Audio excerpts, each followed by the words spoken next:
Study IQ IAS, आपका selection हमारा mission. नमस्कार दोस्तों क्या भारत बहुत जल्द पाकिस्तान के ऊपर स्ट्राइक करने जा रहा है? क्योंकि कल काफी बड़ा डेवलपमेंट हुआ। देखिए, पीएम मोदी के द्वारा डायरेक्टली निर्देश दिया गया है हमारे आर्म्ड फोर्सेस को, नेवी, एयरफोर्स और हमारी जो सेना है, और साफ साफ कहा गया है कि आप जाइए और शिकार करिए जहां पर चाहें, जिस तरह से चाहें, जब भी चाहें।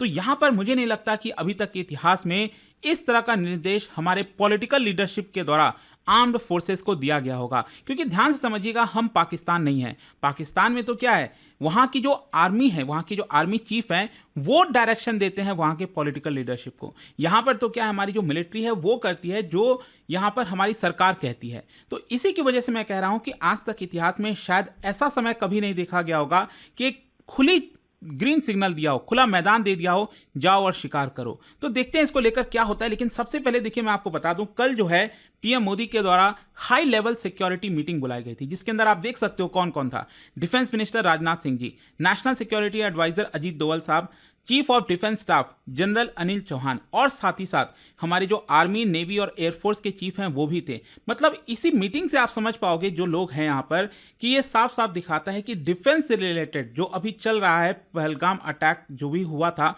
उसको देखते हुए यहाँ पर एक बड़ी लेवल की सिक्योरिटी मीटिंग थी। और पर्पज़ यही था कि यहाँ पर जो पोस्ट अटैक के बाद जो सिचुएशन बना हुआ है उसको रिव्यू किया जाए और भारत क्या रेस्पॉन्स दे सकता है, मिलिट्री, डिप्लोमेटिक और स्ट्रैटेजिक तरीके से, वो यहाँ पर डिस्कस किया जाए। और इसका की आउटकम यही आया है कि पीएम मोदी ने फुल ऑपरेशनल फ्रीडम दे दिया हमारी आर्म्ड फोर्सेस को। अच्छा, यहाँ पर समझने की जरूरत है कि जब बोला जाता है फुल ऑपरेशन फ्रीडम, मतलब कि एक प्रकार से हमारी मिलिट्री को क्या निर्देश दिया गया है।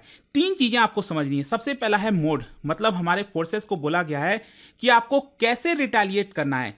एयर स्ट्राइक करना है, कोवर्ट ऑपरेशन करना है, स्पेशल फोर्सेस की रेड करवानी है, ड्रोन अटैक करना है, साइबर वॉरफेयर करना है, आपको क्या करना है बेसिकली, तो वो आप चूज कर सकते हो। फिर उसके बाद समय है टाइमिंग का, मतलब कि हमारी जो फोर्सेस हैं वो कब स्ट्राइक करना चाहती है, अभी करना चाहती है, कल करना चाहती है, 10 दिन बाद करना चाहती है, वो समय भी आप खुद डिसाइड करो। और टारगेट, टारगेट कहने का मतलब आप क्या हमला करोगे, किस पर हमला करोगे, मतलब क्या टेररिस्ट कैंप पर हमला करोगे जो पीओके के अंदर है या फिर पाकिस्तान के अंदर है, या फिर आप लॉन्च पैड पर करोगे, ट्रेनिंग सेंटर पर करोगे, या फिर डायरेक्टली पाकिस्तानी आर्मी के ऊपर करोगे जो जनरल हेडक्वार्टर है रावलपिंडी में, क्या वहां पर करोगे। तो ये तीन चीजें हैं जो समझना है आपको जब पीएम मोदी ने कहा फुल ऑपरेशनल फ्रीडम। और साथ ही साथ इसमें एक और चीज समझने वाली है, वो ये है कि इसमें किसी भी प्रकार का पॉलिटिकल माइक्रो मैनेजमेंट नहीं होगा। मतलब छोटे छोटे चीजों को लेकर जो आपको परमिशन चाहिए होती है पॉलिटिकल पार्टीज की तरफ से, यहां पर सरकार की तरफ से अगर कोई प्रॉब्लम आती है, तो वो कुछ भी नहीं होने वाला। मिलिट्री का जो जजमेंट होगा वही प्रिवेल होगा, आप जो भी कुछ कहोगे वही यहां पर सही होगा। ठीक है, ये इसका मतलब हुआ। और देखिए, ये इतना मायने क्यों रखता है मैं आपको बताता हूं। क्योंकि हिस्टोरिकल कॉन्टेक्स्ट अगर आप देखोगे, जैसे उरी के बाद यहां पर जो उरी अटैक किया गया था 2016 में, और जो पुलवामा अटैक हुआ था 2019 में, उसके बाद जो भी यहां पर सर्जिकल स्ट्राइक की गई, बालाकोट एयर स्ट्राइक किया गया, तो उन सब में यहां पर पॉलिटिकल क्लियरेंस चाहिए होता था। पीएम मोदी के द्वारा हाई लेवल मीटिंग के द्वारा यहां पर क्लियरेंस दिया जाता था, तब ये सारे अटैक्स कराए गए थे। मतलब जो सर्जिकल स्ट्राइक है, पलटवार जो है वो किया गया था। लेकिन इस बार फोर्सेस को स्टैंडिंग क्लियरेंस है कि भारत का जो रिजॉल्व है, भारत जो करना चाहता है, आपको जो बदला लेना है, वो अब आप डिसाइड करो। और मिलिट्री का एडवांटेज यहां पर यह है कि एक तो फ्लेक्सिबिलिटी मिल गई है। यहां पर जो एनिमी है, एनिमी के जो टारगेट्स हैं, उसको हम ऑफ गार्ड ले सकते हैं। कहने का मतलब यह है कि पाकिस्तान मान लो सपोज प्रिपेयर कर रहा होगा ईस्टर्न साइड में, यहां पर लगा होगा कि वो अपनी सेना तैयार करेगा, फाइटर जेट्स को बिछा देगा, पूरा जो ईस्टर्न फ्रंट है।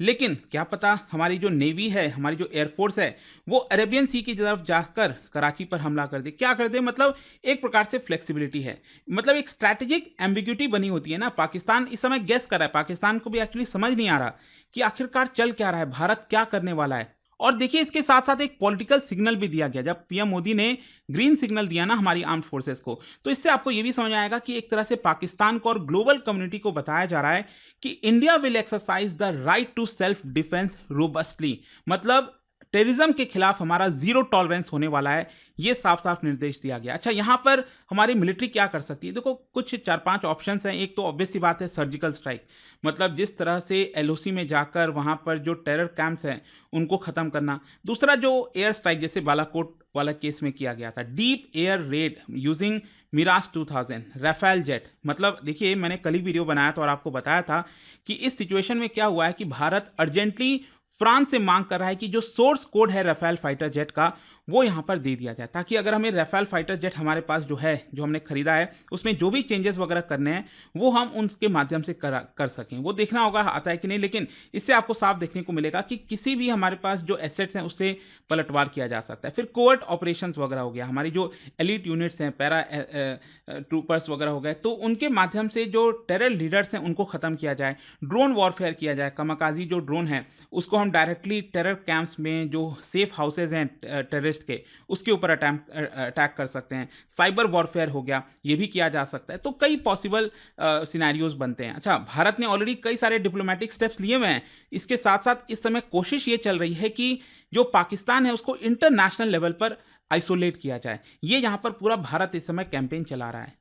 तो ओवरऑल यहां पर आपको समझना है कि पीएम मोदी जी का ये जो ब्रॉडर मैसेज है ना, एक तो डोमेस्टिक ऑडियंस के लिए, क्योंकि इस समय पब्लिक एंगर काफी ज्यादा हाई है, तो भारतीय सिटीजन्स को यहां पर एक तरह से उन्होंने अश्योरेंस दिया है कि टेररिज्म को हम खत्म करेंगे, क्रश करेंगे और ये जो हमला हुआ इसका बदला लेंगे। वहीं दूसरी तरफ पाकिस्तान की तरफ भी एक मैसेज है कि देखिए, यहां पर पाकिस्तान भले ही अपने आप को कितना भी प्रिपेयर कर ले, अगर हमें पाकिस्तान पर हमला करना है, हमें बदला लेना है, तो वो भारत लेगा। और इंटरनेशनल लेवल पर देखिए, हम पहले ही एक तरह से बता दे रहे हैं सभी कंट्रीज को, यूएन को, कि भारत इसका बदला लेने जा रहा है। तो एक तरह का ये ब्रॉडर मैसेज आपको देखने को मिलेगा। अच्छा, अब क्वेश्चन ये आता है कि पाकिस्तान इस समय पैनिक सिचुएशन में कैसे आ गया है। देखो, यहां पर कई सारे इंडिकेशन आपको देखने को मिलेंगे। एक तो पाकिस्तान जो है मिलिट्री मूवमेंट बड़े स्तर पर कर रहा है।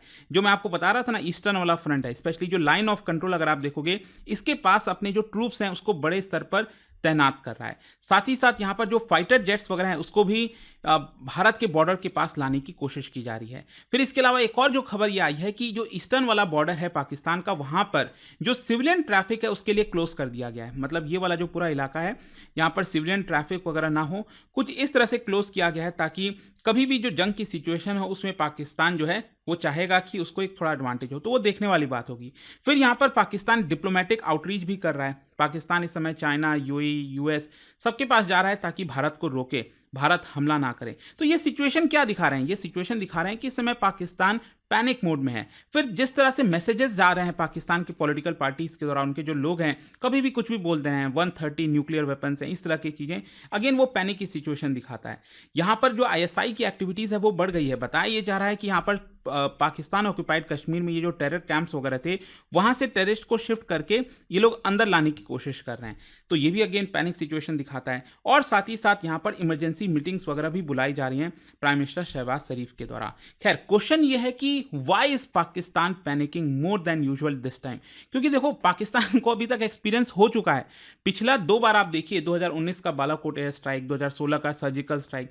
तो पाकिस्तान को ये बात पता है कि भारत कुछ ना कुछ तो करेगा, तो इसी की वजह से पाकिस्तान के लिए पैनिक होना स्वाभाविक है। फिर दूसरा, यहां पर देखिए, जब पीएम मोदी ये बोलते हैं कि फ्रीडम टू द फोर्सेज जो चाहे करो, तो यहां पर जो पॉलिटिकल रेड टेप होता है ना, वो हट गया एक तरह से। यहां पर हमारी सेना कभी भी किसी वक्त कहीं पर भी स्ट्राइक कर सकती है, तो इसलिए पैनिक सिचुएशन में है पाकिस्तान। फिर इसके अलावा डिप्लोमेटिक आइसोलेशन, पाकिस्तान को रियलाइज हो रहा है कि पहलगाम अटैक के बाद वो आइसोलेट हो चुका है। उसके जो एकदम कट्टर कहते हैं ना, वो दोस्त थे पहले, सऊदी अरब, यूएई, वो भी आज के डेट में साइलेंट है। वो इनफैक्ट भारत का साथ दे देंगे, ये सिचुएशन है इस समय। और इकोनॉमिक फ्रेजिलिटी, क्योंकि पाकिस्तान को अगर युद्ध करना है तो उनकी इकोनॉमिक हालत है ही नहीं कि वो इस समय युद्ध कर पाएं। फॉरेक्स रिजर्व वगैरह सब कुछ लो पर है, क्या करेंगे? फिर यहाँ पर पाकिस्तान के अंदर खुद जो इंटरनल इंस्टेबिलिटी है वो बड़े स्तर पर आ रखी है। जो आप सोच के देखो, पाकिस्तान के आर्मी चीफ वो इस समय खुलेआम तौर पर, पहले क्या था कि पाकिस्तान के आर्मी चीफ ऐसे हैं कि हर बात पर सामने आ जाते थे, पब्लिक के व्यू में रहते थे।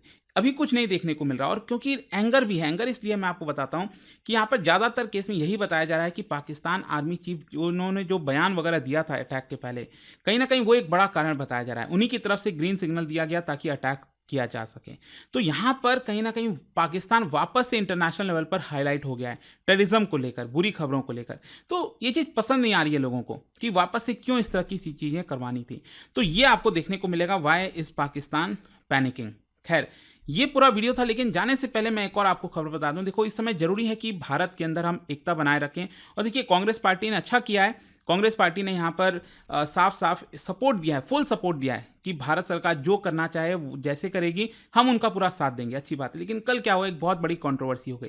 कंट्रोवर्सी ये है कि कांग्रेस के ऑफिशियल सोशल मीडिया हैंडल्स के द्वारा यहाँ पर एक ऐसा पिक्चर पोस्ट किया गया जो कि स्वाभाविक सी बात है, ठीक नहीं था। आप देख सकते हो किस तरह से ये पीएम मोदी का पिक्चर और सामने जो सर है वो नहीं है, और यहाँ पर लिखा गया है गायब। तो देखो, क्रिटिसिज्म करना है करो, ठीक है, अच्छी बात है, बट अगेन इसको लेकर इतना ज़्यादा क्रिटिसाइज़ किया गया सोशल मीडिया पर, ट्विटर पर, एक्स पर, जिसकी वजह से खुद कांग्रेस पार्टी को ये डिलीट करना पड़ा।